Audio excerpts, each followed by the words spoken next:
Hello, my health freedom loving friends. Misty Carlfeld here with Health Freedom Idaho, and I'm here with my dear friends from North Idaho, Simona and Rachelle. We are going to dish about the upcoming race, which legislators, which sheriffs. We've all had our experiences with each of them, and so we're going to share that with you, because how do you vote? How do you know how to vote? It's always overwhelming. Even for me, I got my ballot out, and there's still names on there I don't know. So anyway, we're just going to share our experiences, because Health Freedom Idaho does not endorse any candidate. Okay, so let's just get that off the table right now. We're not endorsing. We're just sharing our experiences and how the interactions have gone, because, you know, we've been doing this for a few years now. So we have a little experience under our belt to share.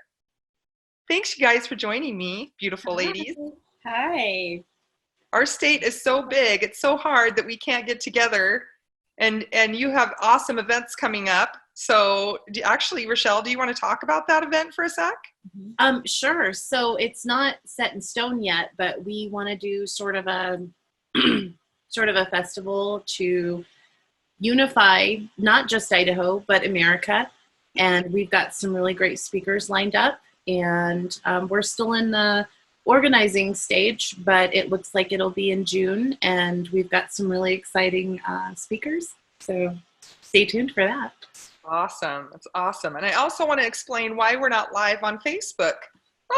Yes, let's do that. Let's talk about that. Talk about our morning. This has been an hour-long frustration of how do we actually go live, and then come to find out I can't go live for the next 26 days because I posted a image that the Facebook police doesn't like. Fascist book. I call it that for a reason. And so we tried every which way, and I even tried making a new profile, and it automatically knew that it was me. I'm guessing from my IP address. I don't know. I tried logging into my husband's account and using my husband's account. And apparently he's guilty by association and wouldn't let him do the live either. Maybe it's because I'm logging on from the same computer. I don't know. Well, so it's been effective, and they have effectively made it so that I can't go live. And so we're doing a Zoom, which we will share. So how about that? How does that boot feel on my face? Not awesome. Not awesome. Okay, so let's see. Who do we want to start with? Because we're going to talk about some of my favorite people. Well, let's start with District 1. District 1. Is that Heather Scott? Yes. I mean, doesn't her reputation precede her? Sure does. Yeah. She's beloved up here to freedom lovers, and she's wonderful to work with. She comes through, and she is for the people. I've texted her. Like the first time I reached out, I texted her, and I got a text back, and I was like, Heather Scott just texted me. And she's kind of a celebrity. I do. I kind of have this like Liberty Girl crush that she's just like, I don't know. Well, and I shared that with you. She was a beacon of hope for me before I escaped California. I saw videos of her, and seeing someone speak about liberty, I was like, I want to go there. That's the place I want to go. Yeah. And so she's not my representative, so I'm technically not a constituent, but I'm a huge supporter. And she's worked with all of us. She's willing to work with us and fight for liberty. She's come to our events. She's just really been supportive. You guys just had a protest up there, right? And she came and she spoke. Mm-hmm. Yep. Yeah. I mean, she just seems to always be there when she's needed. And just from my perspective, you know, when I started doing politics, I had no idea what was what. I mean, I don't know what I was even thinking. I jumped into this nonprofit thing thinking, oh, that's cute, you know. Think I'll start a nonprofit today, you know, and I had no idea that meant that I was going to be doing Facebook Lives, or I knew I was going to be trying to talk to legislators, because I really did want to explain about natural health and how I saw that slipping away, but I didn't really think about testifying in front of committees. And I really didn't think about building relationships either. And Heather Scott and Ron Nate were the two, like, Mama Bear and Papa Bear that sort of took me under their wing. They gave me their lunch hours. They took my phone calls. They read my emails. And you know what? It wasn't because I was special or doing anything. It's not because I'm special. It's because they legitimately want the citizens to get active, and they will do that with any citizen that really wants to make a change for liberty. It's not just me. It's literally anyone that says, I'm willing to step up. I'm willing to take action. Just show me the way. And I've seen them do that with countless people, not just myself. And you know what? It doesn't end. It's a continual, like, hey, how do I handle this? Or how does this bill work? Or how does this affect things? There's a communication, as there should be, between these legislators and Heather Scott and the citizens. And again, like you said, Rachelle, it doesn't always matter that that you're in her district, because she wants you to take action where you're at all the time. Yeah. And let's be real. Whether you're in their district or not, when they vote, it affects your freedom one way or the other. Yep, it does. And that's why it's so important that we're having this conversation and talking about the entire state and every single district. Mm-hmm. Because the more freedom-loving, liberty-loving legislators that we get in, the safer our liberty is in this state. And so it is important. Your neighboring district is just as important as your own. Yeah. Ultimately, our fight is in the legislature. I mean, when it all comes down to it, that is what's important. Yes, it is aggravating, so aggravating when I'm sitting in the Health and Welfare Committee and we lose by 1 or 2 votes. Yeah. And you know, it only takes one different person on that committee to change the outcome of our bill. Mm-hmm. And until we get more freedom lovers at the Capitol, we will continue to lose. We, the people, will continue to lose until we vote better and get freedom lovers at the Capitol. Yeah.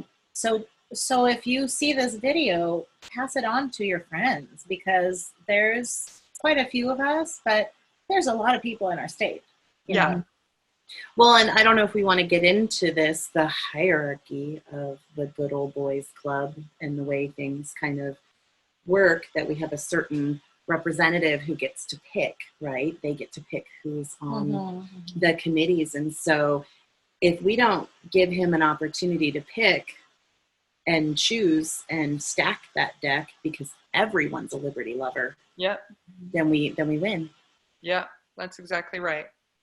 Okay, who else do we have? Let's go to 2. We have Tim Kastning in 2. My family has known Tim and his family, Karen, and his 8 beautiful children. Most of them grown, very successful. They were homeschoolers. They've always been very liberty-minded.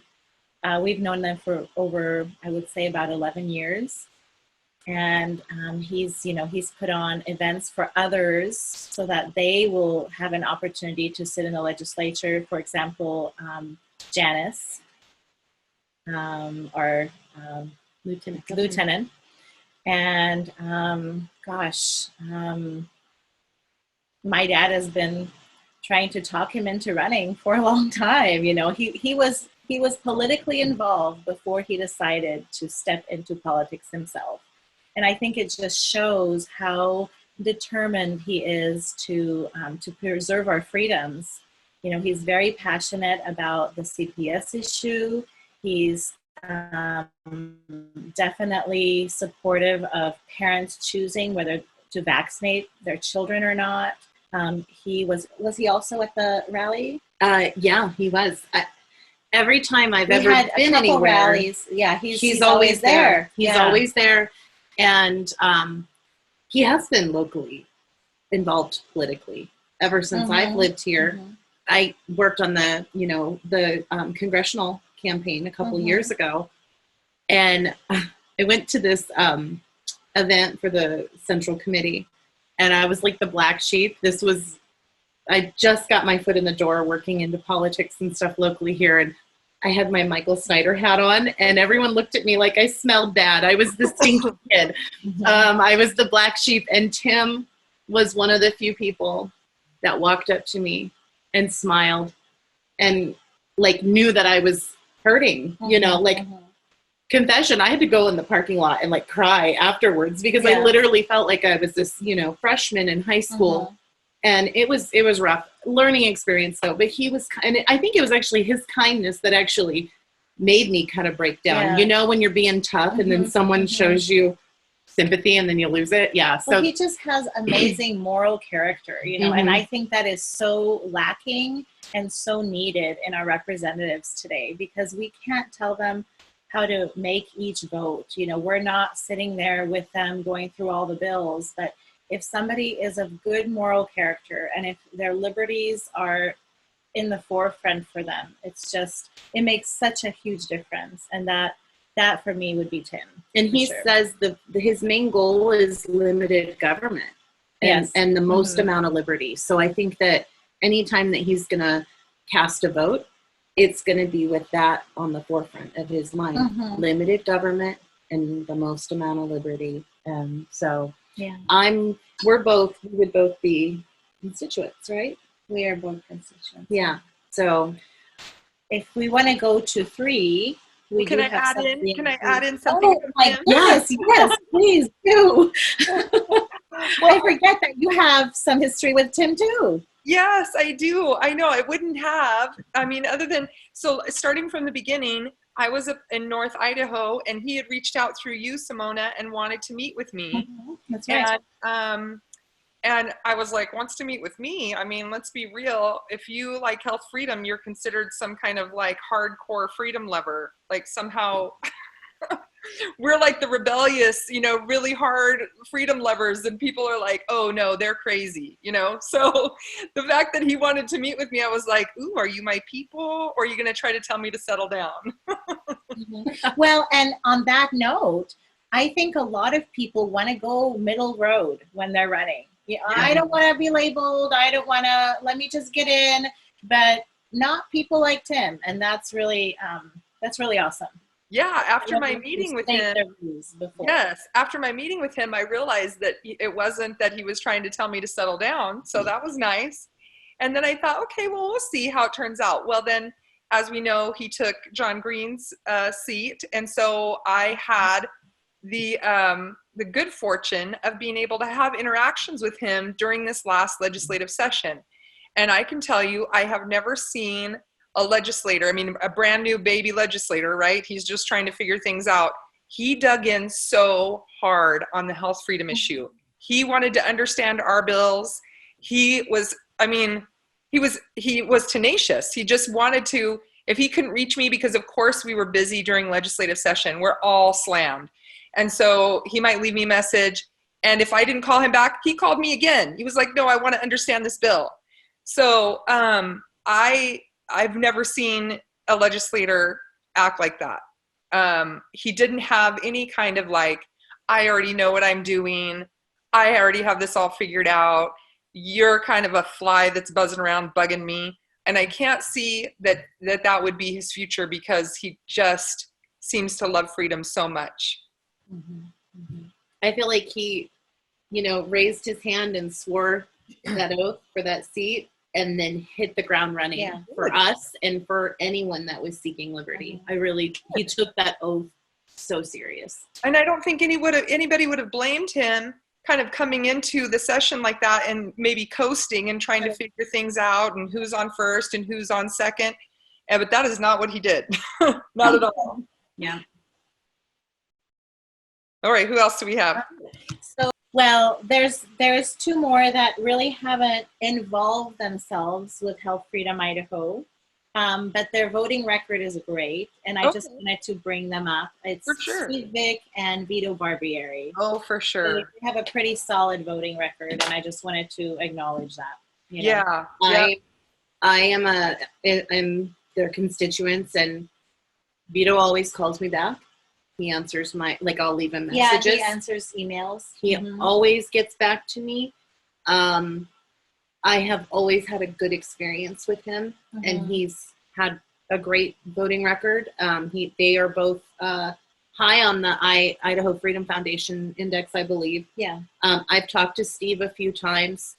I think He's come to some functions too. Yeah, and maybe he's a little busy. There's been some times that I've left him messages that he didn't get back to me. Same with me. But you know, I mean, that's a lot of constituents, and maybe I sounded a little, I don't know. I'm sure sometimes, like as a constituent, we get nervous, or maybe we sound a little manic. I don't know. I don't know. I mean, it's just kind of like, because when we feel like our liberty's under attack, or maybe it didn't. I've had the same experience. He probably was just been busy. Some emails I've sent and I have not heard back. But that's okay.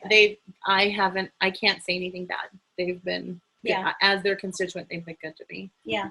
So. Okay, so Vito has an 84. Pretty solid, good. And then did you say Steve Vicks? Was that Vick, 77. So in District 3, we have Marc Eberlein running for Senate, and Tony Wisniewski also running as a representative. Not against each other. Different seats. Oh, okay. So 3, is it 3A and 3B, or is no, it it's just 3 for Senate and Senate. 3B for representative. So Marc Eberlein for Senate. And I don't know him. Do you girls know him? Yeah, I'll start. So Marc was the other guy that was nice to me during that Central Committee nightmare with my stinky kid hat on.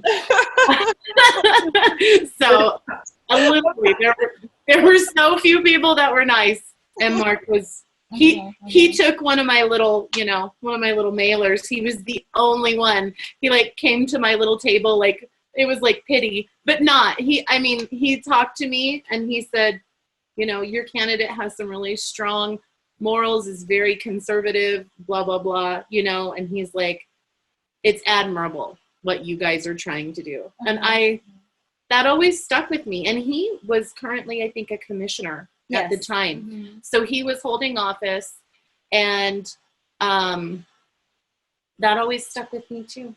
So that was Marc Eberlein. He's kind, and he's got this isn't his first run around the block either. Yeah. He's held office and he knows what he's doing. He's been locally politically involved for what it sounds like a long time. Yeah.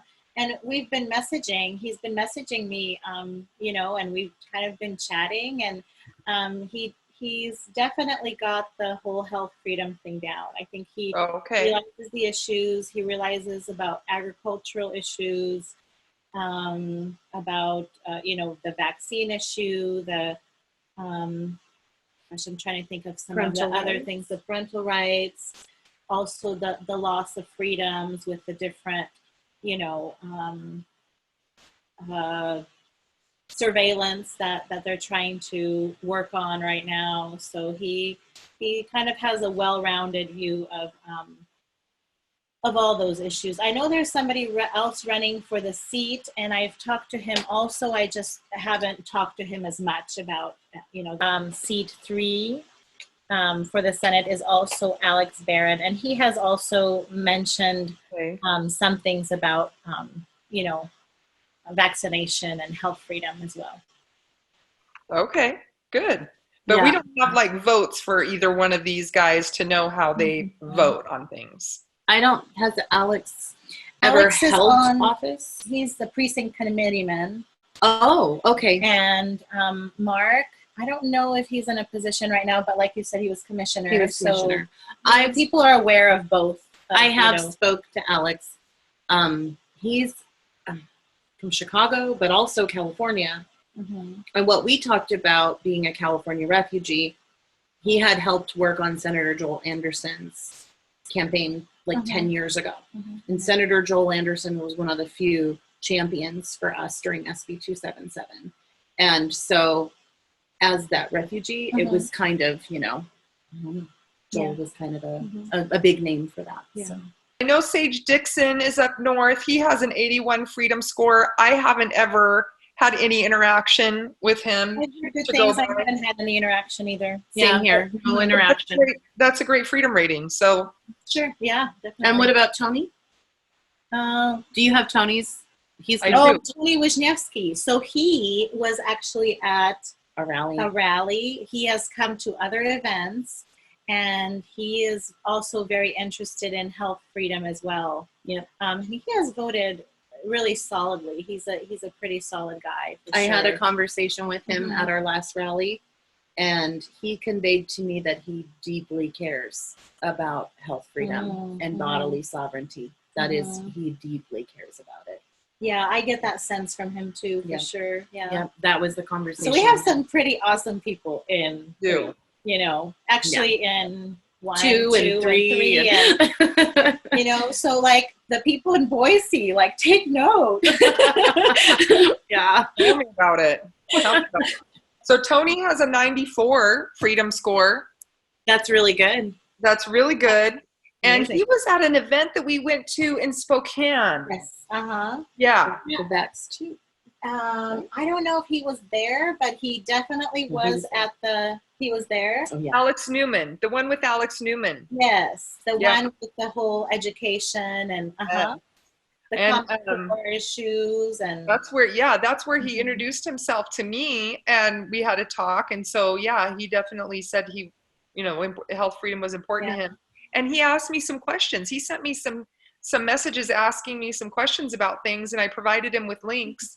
So I just always appreciate legislators who are asking questions, because there's no way any one of them can be the authority on every single thing they have to vote on. It just isn't. So the fact that he's reaching out and seeking knowledge always impresses me. Yes. He is willing to look at an email or watch a DVD, because I gave him the DVD at that viewing. Ooh. And so, he had mentioned at the rally, someone gave me a DVD, and I was like, oh, that was me. I gave you, it was the back CD. We gave like 3 of those out to legislators, and he was one of them. And he was willing to watch that. Yeah, and he did. That's saying something. He actually told me at the rally, hey, by the way, because he didn't remember it was me that gave it to him, but he was like, someone gave me a documentary at that viewing, and I watched it, and I was like, oh, that was me. And so he let me know that he did in fact watch it. So nice. You can't watch it and be unmoved. You just can't. No, it's for sure. So do we? Who else? We don't have 4. I'm not. We haven't had a lot of involvement with 4, and we also haven't had how should I say? I guess really impressive voting in 4. Do you remember who it is? Amador is one. I think Mary Souza, and I forget who the last one is, but I feel like Mary Souza has been fair on some things. I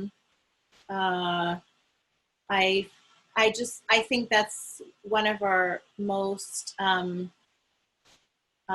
non-conservative districts, up here. That's Kootenai County, really, or Coeur d'Alene. It's Coeur d'Alene area. Really the city center. So, but in 5 we have Heath. He's ran before, and he's very liberty-minded. He spoke at our health and welfare. The rules hearing, and he was one of the first to speak. It's the first time I'd ever seen him, and it was like it was almost like our founding fathers was like, he's very well spoken. He had this like aura of like that energy of the founding fathers. He was so passionate and patriotic that it was like, it was that moment. It was like a moment. Yeah, he's just really dialed in to what true liberty is. I feel, I get that sense from him. We've spoken, we've run into each other before, and we've spoken before. We went to lunch with him afterwards too, and he was just a genuinely good guy. Yeah, got a really good vibe. Because that's not our area. We kind of wanted to get this video out, but because it's not our area, we're not familiar with every single person running. But we haven't heard more from them than what we're presenting here. Well, I can speak a little bit about Hari. Mm-hmm. I've had a lot of interaction with Hari because of the hemp issue. That's And right. he has a knowledge of the hemp issue that's really hard to find. And that's how we actually got connected, was on a hemp bill. And he and I started chatting about that specifically. And we have some mutual friends, and so we had some meetings together. I actually did a video of him, a video interview talking about the hemp issue. He has a deep love for liberty and freedom in the way that he wants people to have access to hemp, right? To a plant. Free access, not access filtered through the government. Yeah. He wants people to have free access to a plant, just as you would go to the store and buy basil. And let's be real, cilantro is medicinal, right? It helps us to detox heavy metals. And so hemp is also medicinal. There's a lot of things that you can do with it. Chamomile is medicinal. So how do we choose between which ones we should have free access to and which ones we should not, right? And so he makes that point really well. I appreciate his firm liberty stance. And as we know, there's all these shades of gray in between where he stands on hemp and where the government just, doesn't want us to even have any access to it or let the truckers drive it through or anything, like so extreme, right? But he is hard on the side of liberty. And you don't find that very often. So whether you agree or not agree, that is, I feel like that's not really even his main or his only liberty. He feels that way about all liberty issues. Mm-hmm. Yes. It was just my first example of where he was at when it came to freedom. And you're right. As we talked about other things, I was like, man, this man has got such a firm grasp on what it means to really have freedom. And he actually sparked the thought process in my mind of, do we even know what that looks like anymore? Yeah. We think we're free, but we're actually so far from really being free that we don't even know what it looks like anymore. And after having those conversations with Hari, I just felt this like spark for imagining and daydreaming about what liberty would really look like.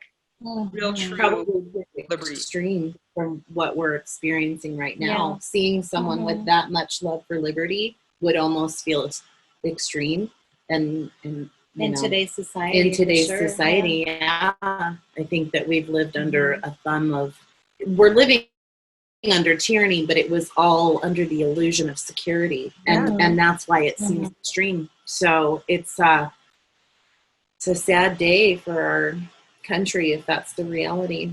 But it's wonderful that there's people like Hari that can embody that and like you had that experience and it kind of helped change your perspective. So I think that would be. It really did. I would like to get to that closer, at least to that visual, of a real free society where it's not controlled by licensure and permits, right? Is it free when you have to beg your government for a permit to meet at your Capitol steps? That's not freedom, right? Is it freedom when you will lose your licensure if you cut someone's hair in order to provide for your family? That's not freedom, right? And so even some of these little steps away from our liberty has brought us into a world that really, how much does it resemble true freedom? The other people that have District 5 right now are David Nelson, who's a Democrat, Bill Gosling, who's a Republican, and Carolyn Nilsson Troy, who's also a Republican. So Hari is running for 5A. The next one we have is District 6. And that's totally, I'm sorry. I want to speak to Carolyn Troy. And I was extremely disappointed with Carolyn Troy.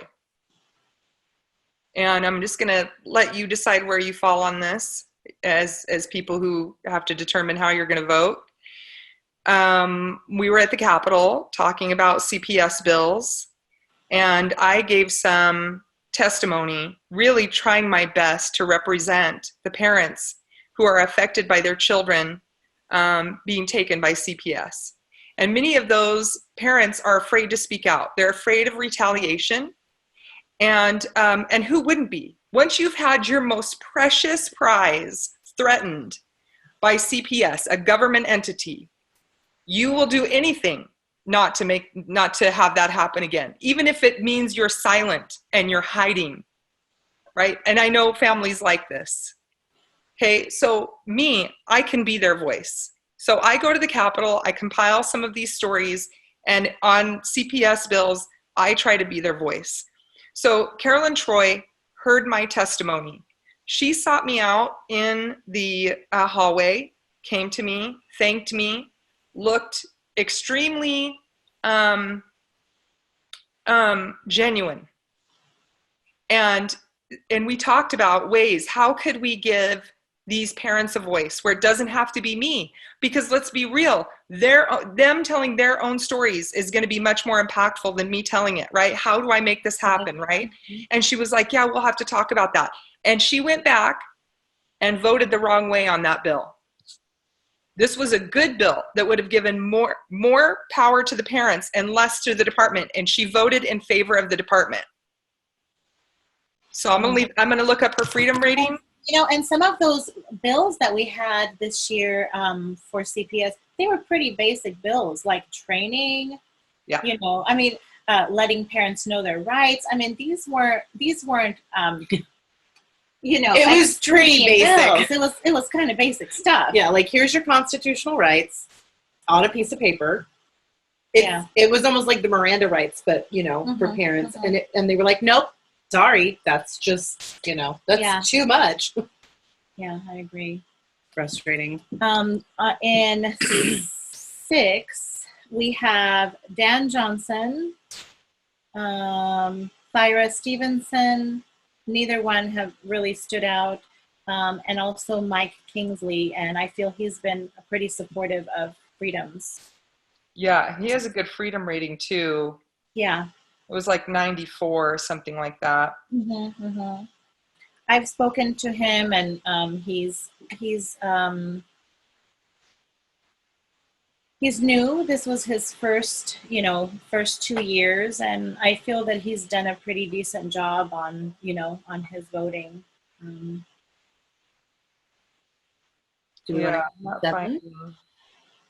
Yeah. So 7 is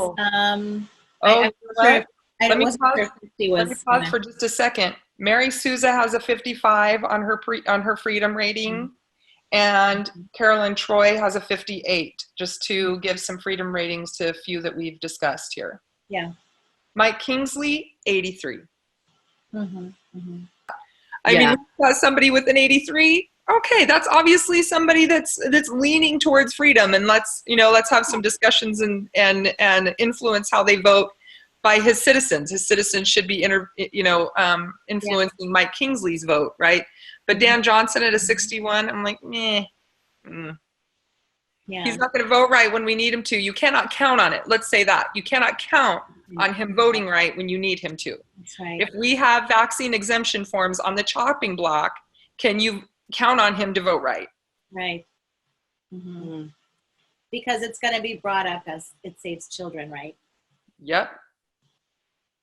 I mean, safety, that's always been the, mantra. The carrot.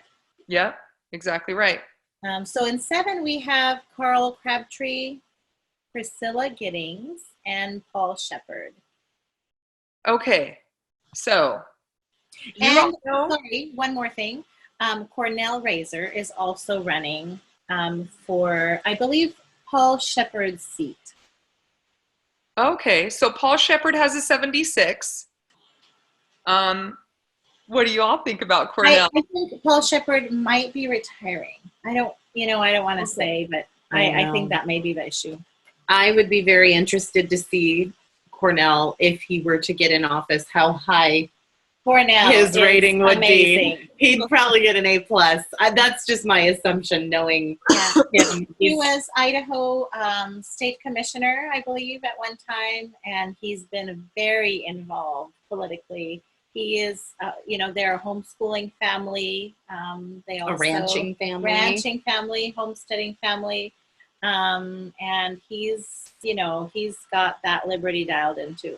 He sure. comes to all the important events. He's there. He's a solid presence in the community. Very well spoken. Very well. Knows the Constitution, knows laws, knows the right things and to very say. level-headed. Very calm presence. Yeah. And a deep thinker. I Yes. think he's deep on a deeper level than I do. I'm Yeah. not there. Deep Thoughts by Cornel Rasor. It's like that. He's very wise. Very, very wise. Yeah. Yeah. Okay. And so then we know Priscilla. Oh my gosh. She's got a 95, of course, because she's awesome. I mean, she's amazing. She carries our bills. Mm-hmm. I just can't say enough good about Priscilla. She is knowledgeable. She's always researching, always trying to understand. She's not, okay. Smart. Oh my gosh, she's brilliant. Smart. So my first time I listened to her, I can't remember what bill. Oh, I know what bill it was. You guys, she had an amazing bill where she didn't want the lobbyists to have, so much time with legislators. I think it was like the legislators needed to be having meetings with the citizens, and the lobbyists could, come give their perspective at the hearing, right? They didn't need to be dominating the time of the legislature. Yeah. And I can't remember how that bill was completely laid out, but I was like, oh, that bill is badass just on its face. So I had to go hear how she was going to lay out this bill, because that the establishment doesn't want this bill passed. The establishment wants all the perks that come with having lobbyists in their ear. Right. So I had to go hear how she did it. Oh my gosh. If we could clip it and record it and play it, I've never seen someone so calm and cool under the pressure that she was under with that bill. She logically listened to these questions, had logical, calm responses that were so clear and obvious, completely obvious. They still voted against her bill, right? Mm-hmm. But the way she handled it and her clear arguments in favor of the citizens, and how the rest of that committee, I can't remember what the number was or who it was exactly on that committee, that voted against that bill, they were literally saying no to the citizens. We don't want to hear from you. That's crazy, because it's almost like saying you get a special seat at the table because of the money that you carry with you, or that's exactly what that is. Mm-hmm. That's exactly what that is. Yeah. So I love it when I see a legislator that has that kind of a freedom rating and cares so much about the citizens that she was willing to take the flaming arrows that came her way for trying to pass a bill that would have given more time from citizens to legislators. How did they even present that argument against it? How do they justify that? I mean, sure. But it's fun watching the hearing sometimes to hear the spin. It's like, what? That justification makes no sense. No, I'm sure my jaw was hanging open the whole time because I just couldn't believe how they were justifying it. But I can't remember their exact arguments. It would be key, though, when people go to vote, to know how they voted on that bill specifically. But that was a couple of sessions ago. Yeah. So you'd have to do a little research and digging. But clearly, the people who voted against that bill have got to go. Yeah. If we don't have the pool to pick from, right, to vote on that are liberty-minded, they wouldn't, in their right mind, they wouldn't have supported or gone, Yeah. We need some liberty-minded representatives that are going to vote the right way. Yeah. Real quick about the sheriff. So we at one point had 9 people, right? Didn't we have 9 candidates? There's too many candidates. They're all, some of them sounded really good. apparently there's a liberal in there who's not like is a rhino and is running as a Republican, but is actually liberal and kind of from the same guard. Is what I said. Yeah. So if you want more of the same in Kootenai County, which is not constitutional, then vote for that liberal person. I'll speak from my own experience. Whitehead's come through for every single event that we've organized up here. He's been there. He's showed up. Yeah. And his actions show that he's going to be there for the people. That's what I've witnessed personally. And he talks constitutionally. And I've had personal conversation with him. I don't know. Some people say that like he's a rhino because he was a Democrat before. Who's gonna talk this big game and then get into their office and do a 180 and be like? It's so hard because none of them really have a history here politically, you know, or a lot of newbies. So I mean, all we can go by is their actions right now. I've had some good conversations with Norris and Whitehead, and so I don't know. John Grimm. I had a conversation with John Grimm. He's nice, but people say he doesn't have any experience in law enforcement. I just know that Sheriff Rick Whitehead is what he goes by. I've seen him multiple times at multiple events. He's there. So maybe folks should reach out to some of these. Sure. And ask them some questions because, definitely. I mean, Kootenai is important. It's really important to get a good sheriff there. We've got issues with Kootenai Health calling the CPS whenever a parent doesn't agree with what a doctor is suggesting. Yes. And I think a better sheriff might change things. Mm-hmm. Yeah, definitely. I think people forget how important the sheriff is. So, look at that list of people and make a couple phone calls and maybe start with the Whitehead guy.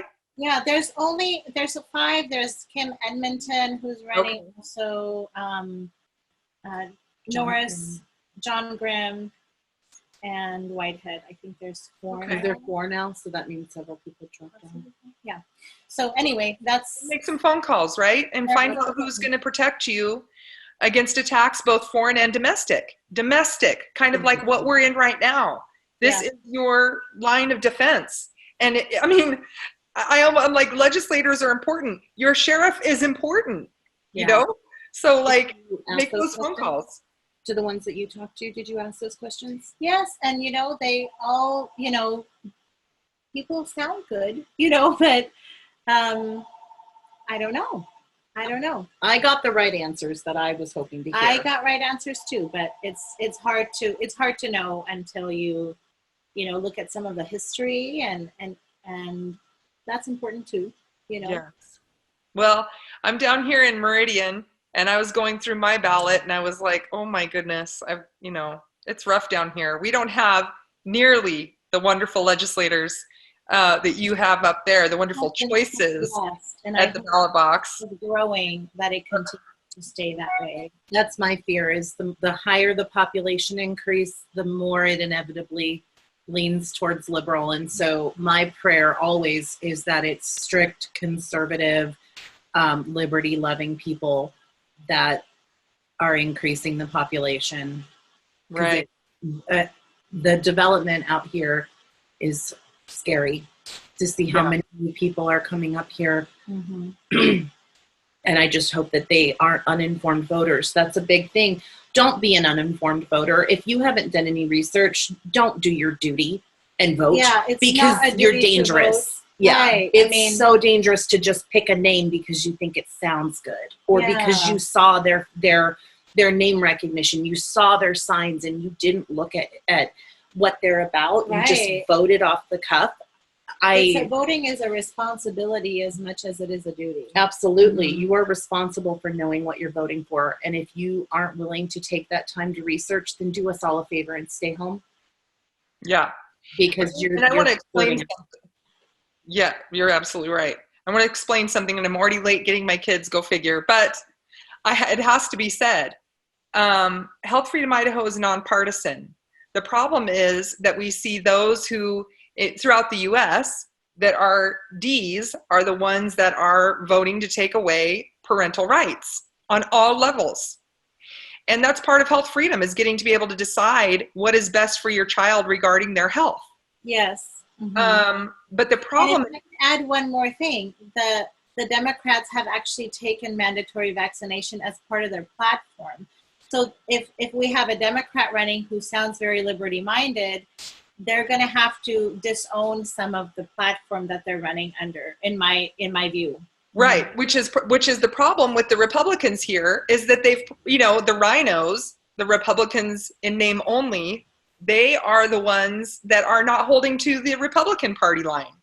So a lot of people who move here to Idaho from other states, they come here thinking, all I have to do is vote R. We have to dispel that myth right now. Yep. Because it is not the same here. The Democrats hold to the party line, the Republicans don't. They're not holding to their party platform. And so they look more like, they vote, when you look at these freedom ratings and they're getting in the 50s and the 60s, that's because they're voting like D's.